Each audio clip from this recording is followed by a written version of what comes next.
Vimos que es una entrevista de preadmisión, cuáles son los objetivos de la misma, vimos las dificultades que se nos puede presentar, en qué cosas tenemos que prestar atención.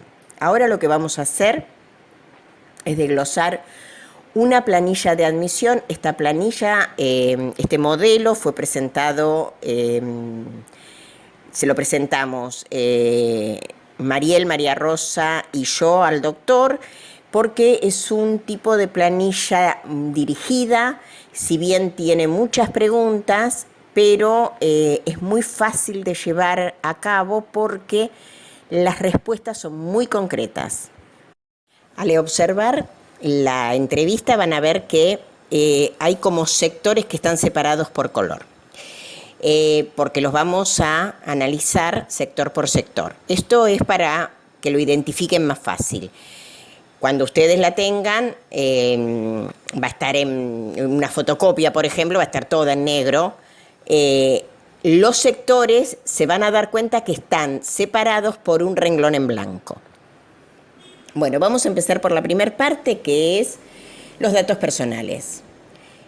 Todos los datos personales de la persona, y dice en un espacio, dice celular alternativo. Es importante que le pidamos a la persona el celular de algún amigo, de algún familiar, del marido, del hijo, de la esposa, de quien fuere, cosa de que si dentro del horario del taller tenemos que llamar por alguna razón a alguien, sepamos a quién recurrir. La primera pregunta es, vamos a averiguar cómo se enteró de la red Sanar. Acá es importante recabar esta información incluso para el nodo, para poder identificar cuáles son, por ejemplo, los medios de difusión que mejor funcionan, qué es lo que hace que la gente se acerque. Y después empiezan las preguntas más personales. Todo lo que tenemos marcado en rojo es, digamos, lo que sería la historia clínica, los antecedentes de la persona. Estamos preguntando si realizó tratamientos psicológicos o psiquiátricos. En el caso de que la respuesta sea sí, tenemos que averiguar desde cuándo, si lo sigue haciendo. En el caso de la terapia psicológica, si conoce cuál es el tipo de terapia que están utilizando. La medicación, el motivo por el cual consultó en su momento, si esto le sintió una mejoría, si tiene algún diagnóstico, si tiene temor a tomar medicamentos, que nos expresen por qué, si se ha medicado alguna vez por su cuenta, y si ha tenido internaciones psiquiátricas. En el caso de que sea positivo, que nos comente por qué razón fueron y medianamente cuánto tiempo estuvo internado o cuántas veces estuvo internado. Ya a partir de este renglón en blanco, vamos a empezar a hacer preguntas que nos orienten un poco a ciertas patologías. La mayoría tiene que ver con los trastornos de ansiedad. Acá vamos a preguntar directamente si ha sufrido o sufre ataques de pánico. Y en el caso de que lo sufra, ¿con qué frecuencia? Preguntamos directamente ataque de pánico porque hoy por hoy todo el mundo reconoce el ataque de pánico. Hace 20 años atrás la gente tenía ataques de pánico, pero no sabía que eran ataques de pánico. Pero hoy por hoy ya la gente sabe identificar si tiene ataques de pánico o no. No obstante eso, le vamos a continuar preguntando si ha manifestado algunos o todos de estos síntomas, los que se detallan a continuación. Y también vamos a preguntar sobre la intensidad de esos síntomas, si algunos de esos le afectan la vida diaria. Y acá vamos a hacer una pregunta que es muy importante para las personas que tienen crisis de pánico, pero que también nos va a servir para la próxima el próximo sector, que va a ser el tema de del descanso, de cómo duerme. Aunque nos digan que duermen bien, preguntemos, por ejemplo,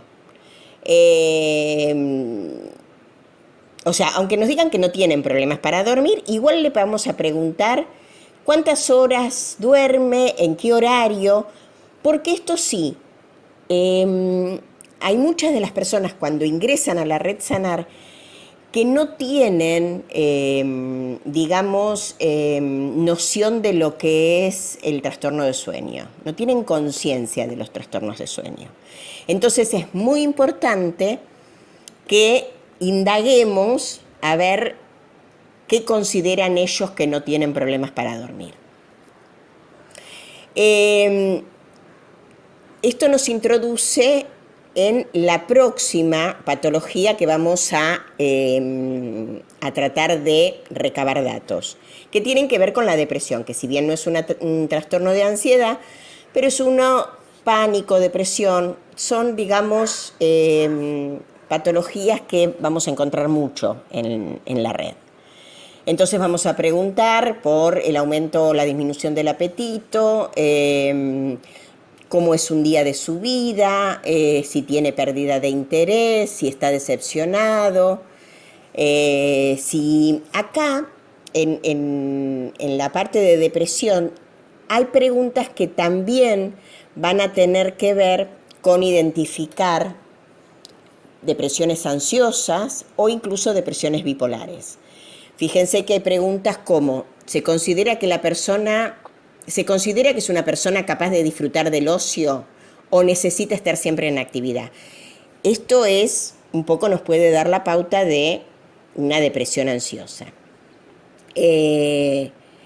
Siente que su estado de ánimo puede variar sin causa aparente. No vamos a diagnosticar, pero digamos que nos va a servir para la evaluación global.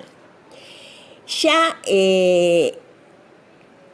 terminado la parte, digamos, donde estaríamos preguntando acerca de depresión, aparece la pregunta sobre si ha pensado alguna vez en quitarse la vida. Y también, acá hay que ser muy directo con la pregunta. Si la persona nos contesta que no, pasamos a la pregunta, a la pregunta 26. Pero si nos contesta que sí, tenemos que empezar a investigar más. Preguntarle, ¿quitarse la vida o morirse? Porque vieron que cuando uno está con depresión, tiene deseos de morir, pero no con una ideación suicida, sino con un desgano, que igual es alarmante, pero no es lo mismo. ¿Cuánto hace? ¿Cuánto hace? Nos vamos a referir al tiempo. ¿Cuándo? A la situación, al evento que él o la persona siente que fue el detonante. Si lo habló con alguien, si intentó llevarlo a cabo, si sigue pensando en lo mismo. Y obviamente, de acuerdo a estas respuestas, vamos a tener que, digamos, proceder con el protocolo de prevención al suicidio.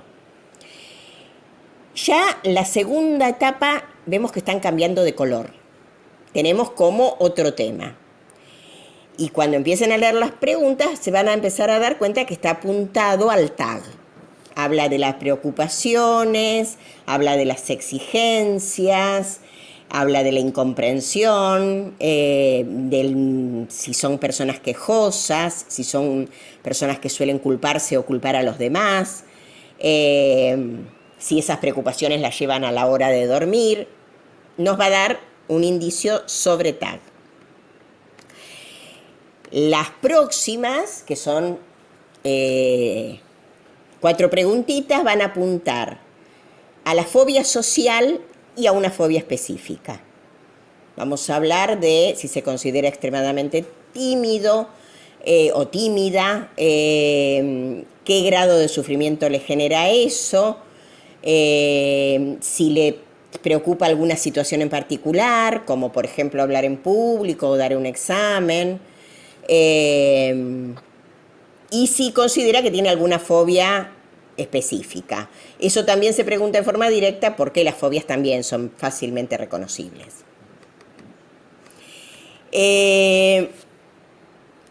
La próxima parte apunta al TOC y también es bastante, digamos, directo, incluso da ejemplos que son bastante identificables. El otro sector, ya en la pregunta 38, estamos tratando de indagar sobre un estrés postraumático. Y en este caso, lo que nosotros ponemos acá es a título de ejemplo. Si la persona no interpreta bien a qué nos referimos con un episodio muy traumático donde ha sentido en peligro su identidad física, ¿sí? Entonces, lo podemos dar todos estos a modo de ejemplo, pero la persona no tiene por qué, no es para que nos diga este sí, este no, este no, este no. No, eso es algo que va a quedar reservado a la persona si lo quiere manifestar o no. Solamente con que diga sí que sufrió un episodio traumático, pero no necesitamos los detalles. Tenemos que ser muy cuidadosos a la hora de estrés postraumático. Las próximas, si bien no pertenecen tampoco a un trastorno de ansiedad, pero también se hacen porque es probable que se acerquen al nodo personas con TLP. Entonces, la pregunta 39 a la 44 está referida justamente a algún indicio de que la persona tenga un trastorno límite. Luego, la 45 a la 48, vamos a indagar sobre patologías como paranoia, esquizofrenia, algún tipo de psicosis y antecedentes familiares. Y por último, de acá hasta el final, digamos de la 49 al final, son preguntas que están referidas al eje 4. Yo no sé si lo recuerdan, Mariel se los dio, creo, en lo que es diagnóstico multiaxial, pero el eje 4 tiene que ver con los datos del entorno, con los datos socioambientales, los estándares de vida. Entonces le vamos a preguntar datos de con quién vive, cuál es el grupo familiar, si tiene algún problema, digamos, si tiene contención familiar o si tiene problemas en la familia, si tiene conflictos con alguno o más miembros, los estudios cursados, si trabaja, si está jubilado, si cómo lleva, cómo es el ámbito, tanto sea el ámbito del trabajo o cómo tomó el hecho de la jubilación, si está bien o mal, no que nos cuenten detalles, solamente que nos refieran si están bien o mal con esas situaciones. La situación económica, si tiene problemas de vivienda, si tiene obra social, si realiza actividades recreativas, si hace prácticas de relajación, si se relaciona con amigos, si tiene proyectos. Y por último, vamos a dejar por si desea agregar algo más.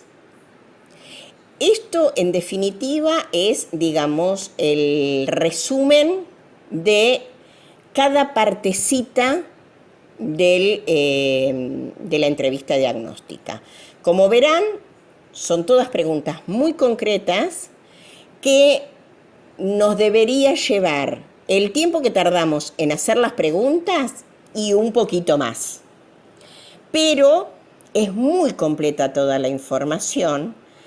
Tenemos que, con toda la amorosidad y empatía, hacerle entender a la persona que nosotros, como no vamos a hacer un diagnóstico, no necesitamos más datos que estos. Con estos datos nos alcanza. Que en todo caso, como ya les dije en las dificultades, si necesitan hablar de lo que les pasó, de sus emociones, de sus sentimientos, el mejor espacio va a ser el espacio del taller. Bueno, cualquier duda que tengan, esto lo vamos a seguir viendo el día sábado. Besos y abrazos virtuales para todos y para todas.